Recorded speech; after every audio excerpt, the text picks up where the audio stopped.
Good afternoon. It's Tuesday, the 26th of September 2017, just after 1 o'clock. Welcome to UK Column News. I'm your host, Brian Gerrish. With me in studio, of course, Mike Robinson. I apologise for the slight delay in starting there. We were trying to get Ian Crane on Skype, but unfortunately that wasn't possible. He's, of course, in a field somewhere in North Yorkshire. He was released at some point yesterday. If you remember, this was what he was looking like at the protest for the fracking exercises going on up in Kirby Misperton in North Yorkshire. Now, of course, Ian was simply standing and filming and live streaming the police action to remove protectors from the camp, and well, he ended up in this ditch. Unfortunately, the video that we showed yesterday, we didn't see how he ended up in the ditch. We now have that little clip, so I just thought we would show you that. I'm behind your fence. On what basis? I got it, mate. What power are you on? What? Just get behind there. What power? Move back. What? Excuse me. Move back. Excuse me. You're putting your hands on me. You can do that. What? I was not obstructing the. So, Brian, that is quite clearly common assault. I would have said it's assault and totally unnecessary, but as Ian has said, we've constantly seen this increasing aggression with the police around the policing of fracking protest events. We'll be mentioning the police a little bit later, both in a good sense and a bad sense. Unfortunately, we were planning on getting Ian on to comment, but he isn't able to. But nonetheless, we'll mention his event, which is taking place on Sunday, the 8th of October, in the Connaught Rooms in London. AV 8.1. Ian runs the Alternative View event every year, of course. This is an interim days event. You will be speaking, Brian. Patrick Henningsen will be speaking. Dr. Graham Downing will be speaking, and Ian will be speaking as well. So I'll just add in there, Mike, that we did hear from Ian Crane this morning that he was arrested. He spent about 2 hours in custody and then was released without any charge. So his opinion was that he was arrested to take him off the scene, to stop him filming the rest of the activities by the police. So it's interesting. The police now can simply take you off the streets, hold you for a bit, push you in a ditch. But as long as the commercial activity that the government's approved goes ahead, that's all fine. Yes, absolutely. Let's move to the Middle East. Now, yesterday we mentioned the situation with regard to the referendum over the Kurdish demands for a nation. And we highlighted an article in Consortium News. So I'm delighted today that we can say we're joined by Joe Lauria, the person who wrote that article. Welcome to the programme, Joe. Thank you very much. Thank you for having me on here. Just before we get into this, just to bring people up to date, Boris Johnson, our illustrious Foreign Secretary, had something to say about this issue. The UK, he said, does not support the referendum and continues to back the sovereignty and territorial integrity of Iraq. We believe that any referendum should be agreed with the government of Iraq. With our international allies, we proposed an alternative plan which would have seen negotiations take place between the government of Iraq and the Kurdistan regional government to address all issues of the dispute, and so on. The Syrians have chimed in on this as well, with their foreign minister commenting and saying, you know, that actually we can sit down with our Kurdish sons and reach an understanding on a formula for the future, but only once ISIS is defeated. So, Joe, just give us your thoughts on this whole Kurdish situation and also the international response to it. Yeah, well, I'm speaking to you from Erbil, Iraq. It's still Iraq. They had the referendum yesterday, as you know. The results aren't in yet, but it's expected to be about 95% yes. The international response has been, in my opinion, a little bit overreacting, especially by the neighbors. There's only one country that has come out in favor of the referendum and said it would support Kurdish independence and sovereign Kurdish state, and that is Israel, which we could talk about a little bit later. But the immediate response from the central government in Baghdad has been very harsh rhetoric. They have asked Iran to close its airspace for flights out of the two airports here in Erbil and Sulaymaniyah, and that has happened. Turkish President Erdogan has threatened to close the borders shut off the oil, which the Kurds have been selling 550,000 barrels a day, according to Baghdad, illegally. And he might close the airspace over Turkey as well. If the Baghdad government closes the airspace in their part of Iraq, then this landlocked country would be cut off. So there could be a blockade, similar to what we saw the GCC do with Qatar. But the Iranians opened up the airspace for Qatar. So here there would be no way out. Now the Iraqi government army is arriving in Turkey today, about a kilometer away from the border here, the northern border from where I'm speaking. There will be joint exercises between the Turkish and the Iraqi military. That, of course, is a threat to intervene militarily to put down this rebellion as Baghdad and Ankara see it. Of course, in the days of Saddam Hussein, the Iraqi army would not have needed Turkish help. But this is not the same government and not the same army anymore. So Turkish forces, NATO forces, would be needed. Although most people here, and I agree, think this is a bluff. It would be a very difficult operation.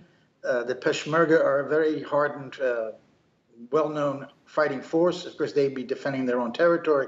They'd be even more motivated to fight in a joint Iraqi-Turkish intervention. And so I don't think that's going to happen. And even if they made some gains, the Turks and the Iraqis, to hold this territory down from an insurgency from the Peshmerga and local people here would be costly, both politically and economically. I don't see an intervention. Where violence could erupt, and it hasn't yet, is in the city of Kirkuk. Because one of the brazen things that Masoud Barzani, the longtime Kurdish leader here, did was to extend this referendum not only to the areas that are recognized by the Baghdad government as being under the jurisdiction of the Kurdish regional government, semi-autonomous administration since the 1991 no-fly zone of George H.W. Bush. They extended it, Barzani did, to Kirkuk and other disputed areas, which both Baghdad and Erbil claim as their own. There was supposed to have been a referendum way back in 2007, 10 years ago, for the people of Kirkuk and the other disputed areas to decide whether they wanted to belong to Baghdad or Erbil. That never took place. So the demographics of that city of Kirkuk are complicated. It was mostly a Turkmen town at the beginning of the 20th century, but a lot of Arabs moved in and Kurdish workers when oil was discovered in the 1920s. And throughout the 70s and afterward, the Saddam Hussein had a program of Arabization of Kirkuk and other border areas, so that many Kurdish people were kicked out of Kirkuk and Arab families were moved in. But in 2014, when ISIS threatened Kirkuk, the Iraqi army fled, as they did in Mosul, and the Peshmerga took control of the city. Now, there hasn't been a census since 1957, so no one really knows who the majority is there. And the city is claimed by Turkmen, Kurds, and Arabs. So if, the election results are not in, but it looks clear that Kirkuk voted for independence from Iraq. The governor of the Kirkuk province is a Kurd. He was fired by the central government, but he has refused to step down.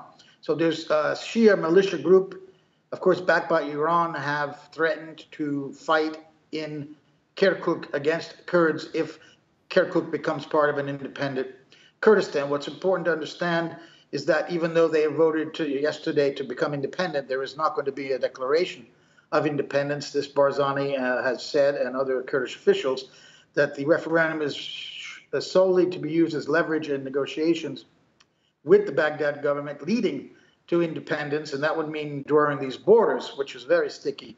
So the Kurds themselves are expecting a 1 or 2 year negotiation, but the international response has been totally against, including the United States. So, Joe, how much of this situation is being manipulated by international players in order to increase tension in the region? I mean, this must be a potential powder keg here. It is. I don't think that anyone outside of this region wanted this referendum. I sincerely believe that. Certainly the Iranians, the Turks, and the Syrian government as well, and Baghdad, all of whom have restive Kurdish populations, did not want to see this referendum. There were celebrations in the Iranian Kurdish areas last night. The Syrian Kurds have supported it. There's not been much word out of the Turkish Kurds, but of course these four governments, or the other three governments, are worried that this referendum will stir up their Kurds and they will have to crack down on them again. The United States position is interesting because from 1991, when Bush Sr. Called for the Kurds to rise up and the Shia in the south against Saddam, he never provided military assistance and they were crushed. Many Kurds, people remember, rushed to the Turkish border and were stopped there when Turkey closed the frontier and they were trapped in the mountains. But the U.S. then, with UN Security Council approval, established this no-fly zone. So the U.S. has had very close relations with the Kurdish government. Now, the State Department made some very strong statements against it, saying if the referendum went ahead, they would not support UN and U.S.-backed talks with Baghdad to resolve these differences. But today, the State Department put out an issue saying their relationship remains strong. Many people here believe that while the State Department may have been against it, we don't know what the Pentagon and the CIA are thinking about this. And of course, Israel certainly wants a Kurdish independent state. They've been involved here since the 1960s, helping Kurds fight against the Iraqi central government. And it's famously during the 1970s, of course, Iran, Israel, and the United States again supported a Kurdish uprising against the Iraqi government. But in the agreement between Saddam Hussein and the Shah of Iran in 75 in Algiers, it's well known that the Kurds were left stranded overnight, the Iranians, the Israelis, and then the United States. Henry Kissinger quoted with some rude remarks about the Kurds were left to be slaughtered again, leading even into the 1980s with the Halabja massacre by Iraq of up to 10,000 people with poison gas. So aside from Israel, which would like to get, I'm sure, back in here with an embassy, it's an easy route into Iran over the Iranian border to try to raise hell with the Iranian Kurds. Of course, Israel's defensive position has been to weaken and, if not divide, Arab states surrounding it, and breaking up Kurdistan, Iraq into Kurdistan.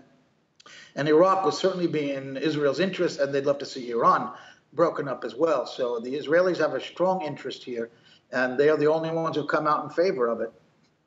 And finally, Joe, on this, thanks very much so far, but looking at what's going on in Syria at the moment and the recent allegations that the United States and the Kurdish, the US supported Kurdish forces in Syria are effectively supporting, or at least, supporting ISIS is really the allegation that's being made here.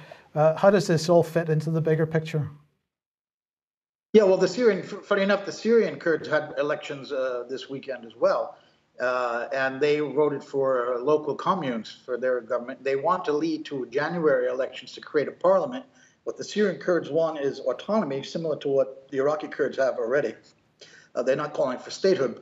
But of course, the Syrian government has needed the Kurds to help fight ISIS and Al-Qaeda. So they have been, they have been tolerant of calls for more autonomy from the Syrian Kurds. But when ISIS is finally defeated, if it is, and Al-Qaeda, then we're going to have a reckoning between the Syrian government and the Syrian Kurds who want this autonomy. And that would be another issue. Now, the United States, of course, has been backing the Syrian Kurds.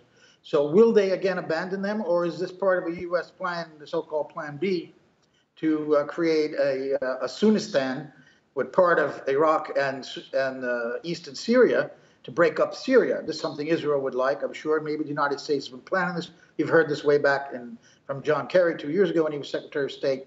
But the Syrian situation is so complex, it is not played out, and the Trump administration has been very quiet about what their intentions are, far more than the Obama administration was.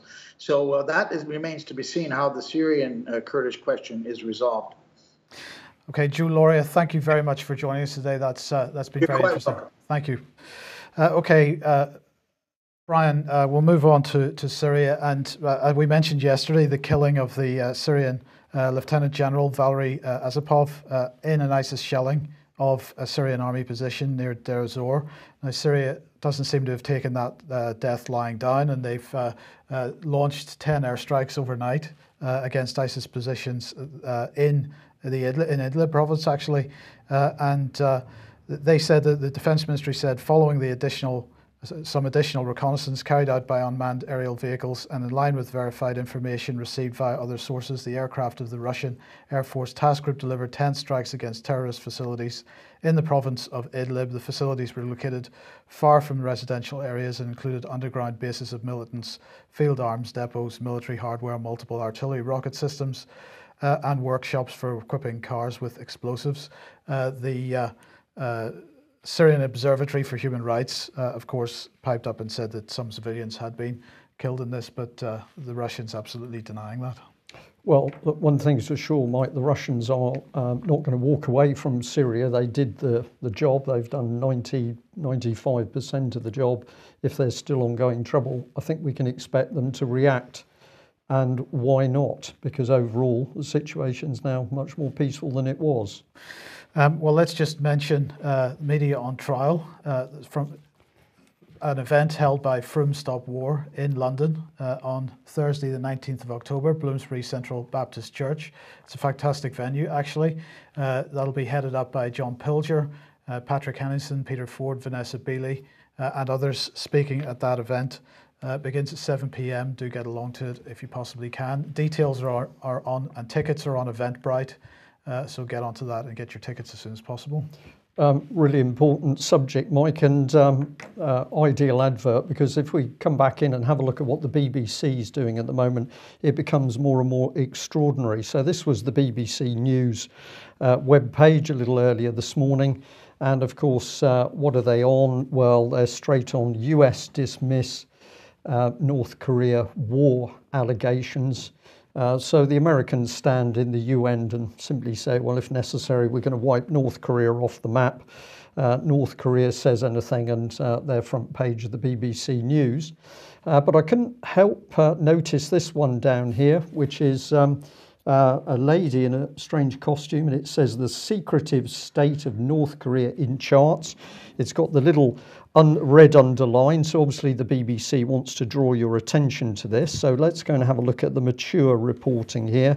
It says 9 charts which tell you all you need to know about North Korea. This is everything you need to know, Mike. It's very important you understand this, because the BBC is saying that very clearly. Then it gets a little bit more interesting, because if we go down to the bottom of that particular chart, it says the country is often depicted as isolated and thoroughly out of step with the 21st century. Statistics are hard to get and often based on estimates, but what can they tell us about life in the north? Right. So this is all you need to know. But when you actually get into the text, it's based on statistics, which the BBC admits itself are ropey. So they've just made it up. So this is reality. No, this well, is it reality check? It's not. This is part of the BBC News. So let's have a look. I won't bring in all the charts, but basically in the West we have democracy, South Korea democratic, but in the North it's just a dynasty. Military might, well, very big on that, of course, because North Korea is being depicted as this immensely dangerous world power. This is an absolute key one. North Koreans are apparently shorter than South Koreans. So I thought I'd put that little chart in, because did you know that? I didn't. No, well, you need to, because this is part of everything you need to know about North Korea. They're quite short. I nearly want to laugh, but I know I mustn't on this subject. Their roads are bad. Okay. Well, I came in along a couple of Devon County Council country roads this morning. They were pretty bad, but not to worry. This makes North Korea dangerous. Coal is king. They're very naughty people because they're exporting coal, and that doesn't fit with the climate change, global warming agenda, etc. Hardly anyone has a mobile. This is terrible because they can't tweet, right, or text or whatever it is. And South Koreans live longer, but those nasty North Koreans have more babies. So this is comic book stuff, Mike, but the BBC pushing it out, telling Britain as a nation, trust the BBC because this is what you need to know. So what are the BBC up to overall? Well, here we are, North Korea crisis. Washington denies war is declared, although they seem to be getting pretty close to it. But relax, because the BBC's got it under control. They've launched their new Korean news service. So this is all looking good, I think. So what can we add to this? Well, we better bring in the lady who's going to run the new service. Here she is, Francesca Unsworth, Director, BBC World Service Group, Deputy Director of News and Current Affairs. Did they check that anybody in North Korea has a radio? Well, I'm not sure, but they've said that what they've printed is all you need to know. So I think you can be confident that everything you need to know, the BBC's put in the charts, and they didn't include radios. Okay, so they could be broadcasting to nothing then? Well, possibly. Good. Well, let's have a look at what this lady... I think she looks stunning in this picture. She's got the glossy lipstick on, the hair's done, excellent earrings, little costume. A little bit North Korean or Chinese, isn't it? That sort of style top. Anyway, there she is. What does she say? It says, BBC News Korean will build on the long-standing reputation for fairness and impartiality by BBC World Service, which is earned all over the world. Excellent. So those nasty, short North Koreans bumping over the rough roads can relax, because the impartial BBC is going to tell them about their own country. Excellent. Right, so there she is. Well, she didn't actually say this, but the article did. We're independent, apart from the fact that BBC Korean is one of 12 new BBC language services funded by a 291 million grant from the British government. Is that a new grant on top of the £3.9 billion they already get? It would appear so. So this is not an independent BBC broadcasting channel. This is British government propaganda hidden under the surface of Francesca Unsworth organisation. And if there's any doubt about what sort of thing they're covering, well, this is her little mini CV from the BBC. The one I was interested in is she is actually chairing BBC Media Action. So the very BBC charity that boasted it put people on the ground in Syria to help destabilise the government, she's heading up that organisation. And if anybody doubts what we're saying, if you just Google for the BBC and Media Action on the UK Column website, you will come up with a number of articles warning that the BBC has been subverting countries overseas for a great many years. It's all in front of our eyes, Mike, if we just sort of dig in that little bit deeper. But I noticed that Joe Lauria earlier mentioned the importance of the referendum, and it's taken BBC Reality Check to come out with this masterpiece of creative writing. Do referendums bring about change? Now, if you're worried about this, the basic message in this article is not really. Right. You can have them. You might have a referendum on staying in the European Union, but it doesn't really mean anything, because they don't always achieve what you hope. So it says referendums have allowed couples in Ireland to divorce, given Uruguayans ownership of their water supply, and split Sudan into two separate countries. But are they always so effective in bringing about change? And the overwhelming drift of the article is, of course, they're not. It says they tend to work better if they're supported by the government. Oh, really? Yeah, if the government doesn't support the referendum, it doesn't take any notice of what the people say, and they don't tend to work so well. Oh. So that was a useful bit of... They didn't have a chart on that, though. And then it says, as a result of referendums, change is not guaranteed. However, in some cases, such as this week in Kurdistan, there we are, the referendum is advisory and not binding. Just like the Brexit referendum? I think that final one there, which was towards the end of the BBC article, is to drift into people's mind that despite 17 million people voting to come out of the European Union, it was only a referendum and just advisory. So there we are. Pay your BBC licence fee to get full value from that analysis of North Korea. Yes, good stuff. Now, Brian, another day, another NATO exercise, because, you know, we have to get into hysterics about Russian exercises. Zapad 2017 is over now, but we're still hysterical about it. But another NATO exercise taking place. This time, this is all about disaster response. 34 nation and partner countries gathered in Bosnia and Herzegovina beginning on Monday for this year's Euro-Atlantic Disaster Response Coordination Centre exercise. It's over 5 days, 1,200 participants from NATO and partner countries. And it's going to test international cooperation and interoperability in disaster response, including water rescue, chemical, biological, radiological, and nuclear detection, protection, and decontamination. Now, Brian, this is an exercise. It's taking place in Europe. It's involving multiple countries. It's supposed to be about disaster response. But correct me if I'm wrong, but there've been some disasters happening in the Caribbean and in Mexico in the last couple of weeks. But there doesn't seem to have been much of a disaster response to those disasters. Well, the British military units have been sent out, and that has been reported. But the key point, as you say, Mike, is that very little was made of it. This is all routine. It's all normal. It certainly hasn't been any kind of international response. No. So we're exercising on an international basis for disaster response, but we don't respond to disasters. Okay, so that's what NATO's been up to. Several international organisations and NGOs are also going to be involved in this exercise, including the United Nations Office for the Coordination of Humanitarian Affairs, the European Union, Save the Children, and the Red Cross Society of Bosnia and Herzegovina. So that's fantastic. Money well spent there, I would say. Now let's move on to Brexit, because the next stage in the charade is taking place beginning today, because David Davis was over meeting his European counterpart. He said, we expect this to be a busy week, one that will set us on an important path towards our future partnership. And here we go again. This is not about leaving the European Union anymore. This is about building a future partnership. He said the Prime Minister's speech on Friday set out clearly the leadership and flexibility needed to make the success of these negotiations. On the financial settlement, as part of a smooth and orderly exit, we will not want our EU partners to worry. We don't want them to worry, Brian. We don't want them to worry, and they will need to pay more or receive less over the remainder of the current budget plan as a result of our decision to leave or not.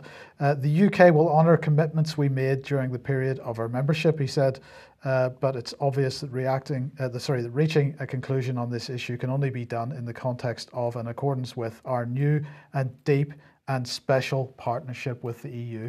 We are not leaving. It's certainly deep and it's special because, of course, as David Ellis confirmed again last week after a tweet by the Commandant General Royal Marines, the EU military, that unified command and control coordination structure, is now fully set up inside the British military. So the military unification has already happened. They can't break it. No. They've just got to twist it. We're going to redefine the partnership. Well, in the meantime, Theresa May, in fact, Donald Tusk is coming over to meet Theresa May today.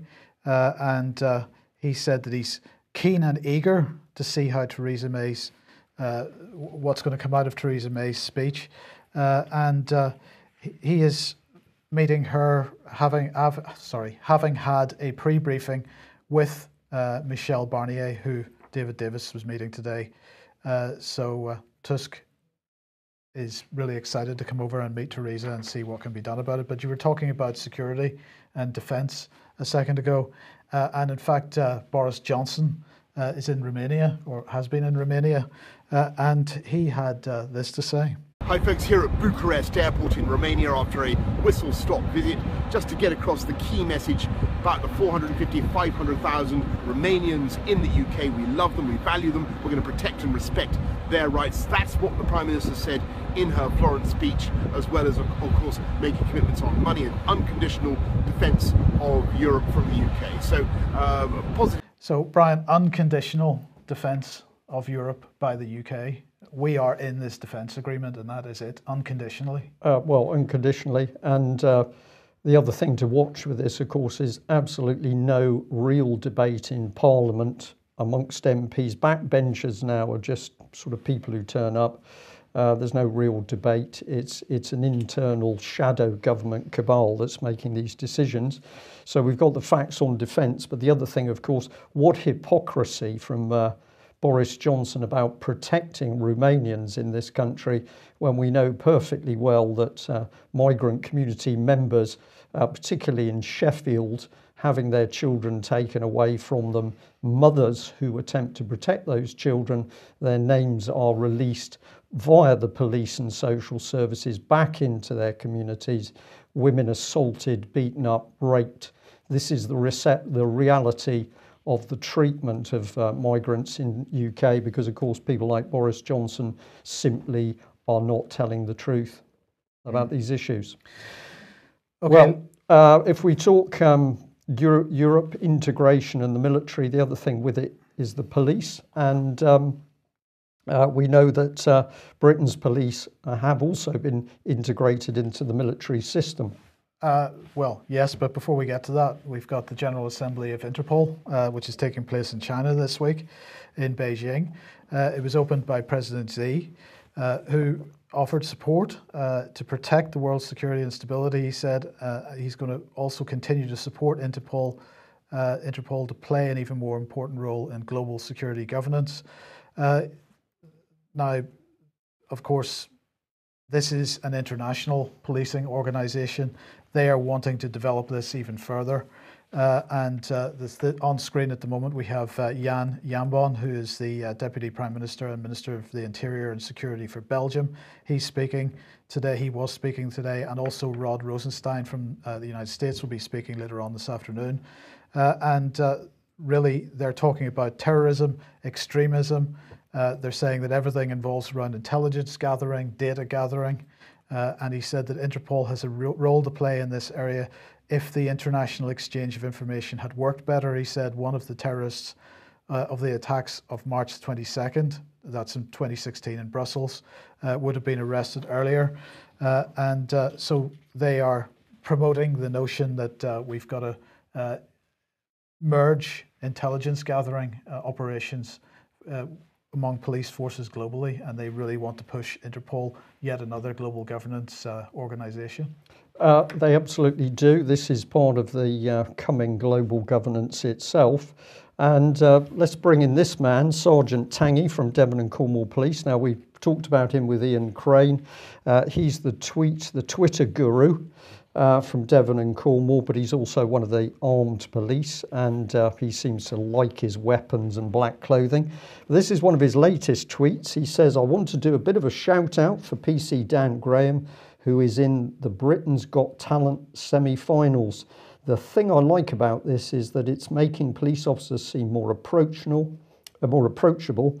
Sometimes politicians and media tend to show a side of us that we feel uncomfortable with. We are approachable, and it's really important that young people who watch Britain's Got Talent," what did he say then? Well, he said this, and I may see it as I walk through the lounge occasionally, that young people can see a police officer there, especially in uniform. They know he's a copper, they think he seems pretty approachable. It sends a good message, and in the times that we're in, is something that can help bring the community together. So this policeman tweeting out this stuff in police time.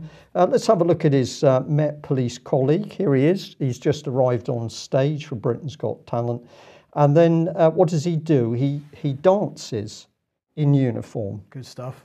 This apparently is going to educate our young people, and it shows that police are approachable, apart from the fact if you go and see them on the subject of child abuse in Devon and Cornwall, that's for sure, they don't want to know. No. So there we are, the police uniform being shown off to best effect, gyrating on Britain's Got Talent. Here's Sergeant Tangi. He likes the man in black, hard man with his automatic weapon. This is his Met Police colleague, and I'm just going to have to do it. Let's bring in a real policeman, Detective Constable John Wedger, who was brave enough to speak out about child abuse. I understand that some of the mainstream journalists, I heard this week before last, some of the mainstream journalists who listened to the audio think it's funny. Really? Yeah, they have actually laughed about it, and amongst themselves with colleagues, they've laughed because they think it's funny. It can't possibly be correct, what he's saying. Right. If you haven't heard of it, heard that interview, go on to UK Column and look at the dispatches from the front, police whistleblower, and you can hear the testimony from John Wedger himself. Now, of course, this is the reason why the state is panicking. So we've got the Times doing some really brilliant spoiler articles. So they're getting the knife in before Mike Veal of Wiltshire Police produces his report into Ted Heath and child abuse. Police ask staff if Edward Heath smuggled boys into number 10 Downing Street. So this is the Times trying to ridicule the fact that the police in their investigation did speak to people who were in Westminster many, many years ago, asking them whether they saw things or whether it was possible that young men were smuggled in to see Mr. Heath. And the Times wasn't going to stop, because over the weekend the Sunday Times pushed this one out. Great headline: fresh doubt over the Heath sex inquiry. An email links the head of the investigation to a convicted false accuser. I'll just read the first part of this. It says the police chief in charge of the sex abuse inquiry into the former Prime Minister Ted Heath has been in personal email contact with a campaigner who was jailed for harassing people he falsely accused of paedophilia, the Sunday Times can reveal. Mike Veal, the Chief Constable of Wiltshire, emailed Robert Green of Warrington 2 weeks ago in response to an email Green had sent him. Veal wrote, "As ever, thank you, Robert." So this was a truly disgusting article. It was written by no less than 4 people, including a key lady called Rosie Waterhouse, but also the deputy editor of the Sunday Times, Caroline Wheeler.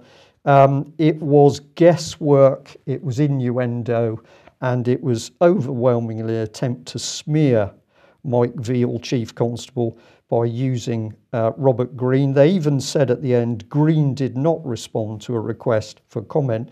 Well, he couldn't because he was away, so he never even saw the original email from them.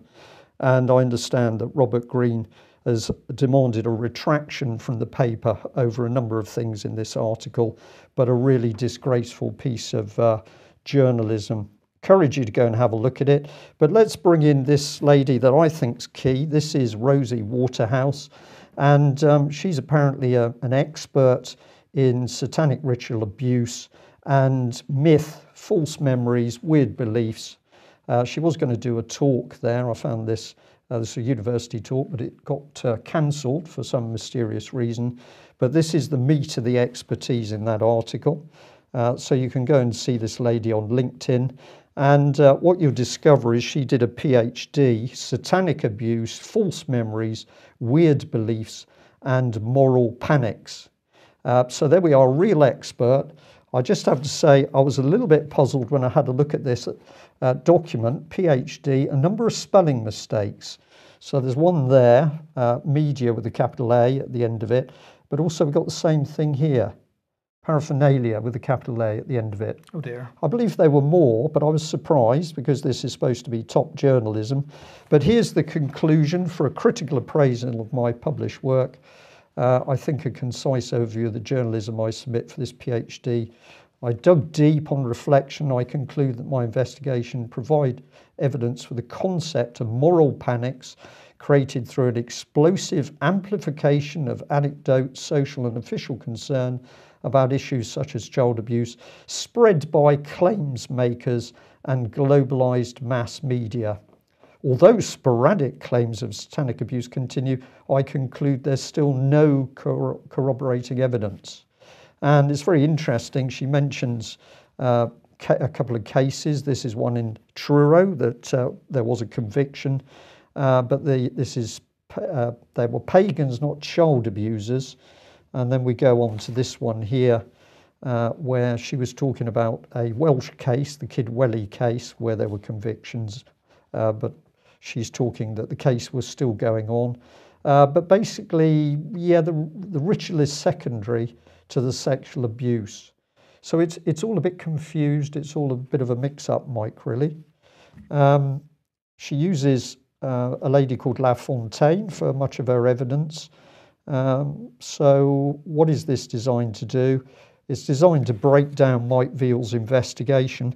And I note here that she says in her own PhD article, in the course of my journalistic career, I've seen how some journalists and editors begin with a theory and select facts to fit. And to my mind, Mike, that's exactly what she's done with this particular article. Absolutely. Well, it gets better, because if we bring in Caroline Wheeler, here she is, cozying up to David Cameron. No child abuse, of course, in his Prime Minister period of being Prime Minister.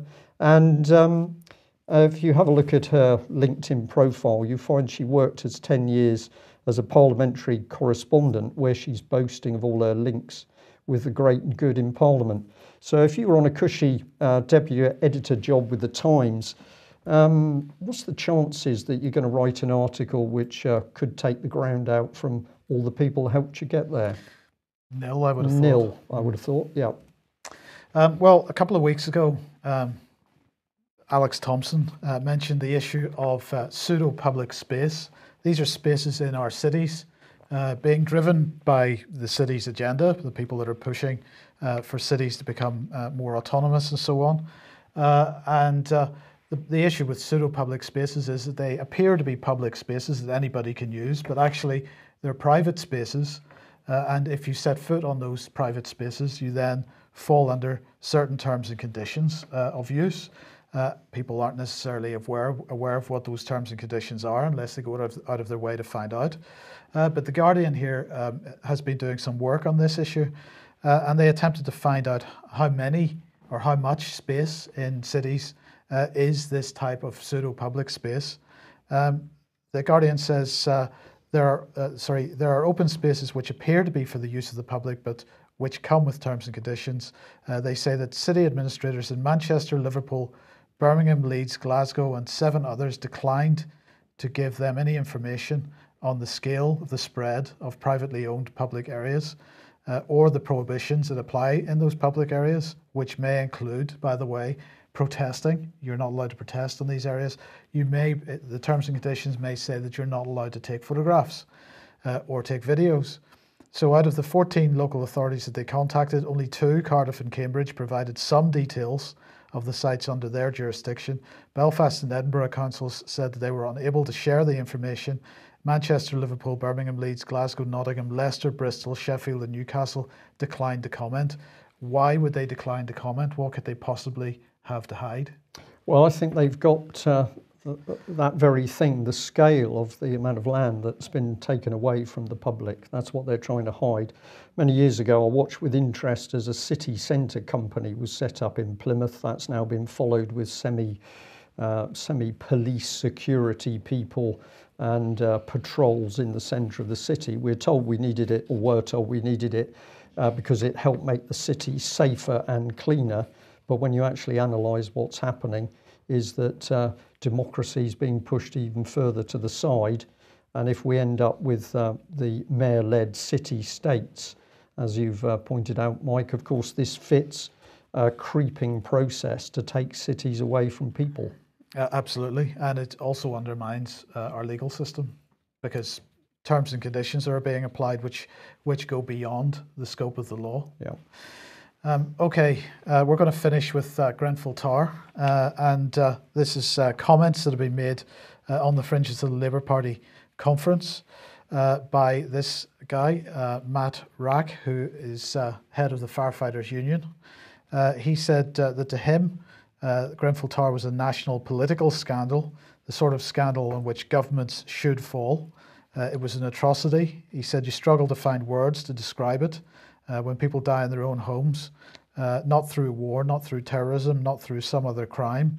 A crime where people have to be held to account. They say don't politicise Grenfell Tower, and we've not tried to politicise Grenfell Tower, but the truth is that actually when we examine this, we're already doing that, and we find that any serious injury, if it's genuine, we'll find that what led to the situation where Grenfell Tower could happen is a whole series of decisions that go back possibly 30 years in reality, that go back over those 3.5 decades, decisions that altered the safety regime, decisions that altered the housing regime, decisions that altered the inspection regimes and the enforcement regimes. And these are political decisions that have created a regime whereby Grenfell Tower could happen. So he was pretty outspoken about this. And Emma Dent-Code, who's the local MP, was also speaking at that event and saying that she's just witnessing continuing unprecedented incompetence, as she describes it. Is it incompetence? Well, that's for a discussion another time. She's saying that a computer glitch led to a situation where one family was unable to get cash from the council, which meant that they had to go to a food bank. She's saying that one disabled woman has been moved between 6 different hotels, left completely forgotten by carers. So the situation just continues to get worse on a daily basis, Brian, and these people continue to not receive the support that they need. No, and to come back to the comments from the firefighter, what he's really talking about is policy, that if you go back, you can see the policy statements that were leading to this situation we've arrived at. Are those policy decisions, are they just coincidental? Is it incompetence? That's what we're always told, but actually now you begin to put the pieces together, we can see that there is intent in these policies. Yes. What was the intent? Get that tower out of there. Thank you very much for joining us. We will be back at the same time tomorrow. If you're not a subscriber of UK Column, please consider taking out a subscription and or making a donation. We can only do what we do with your help and financial support, and our budget is somewhat less than the BBC's 3.74 billion plus the extra 220 million for a few new channels. Thanks for joining us. Bye-bye.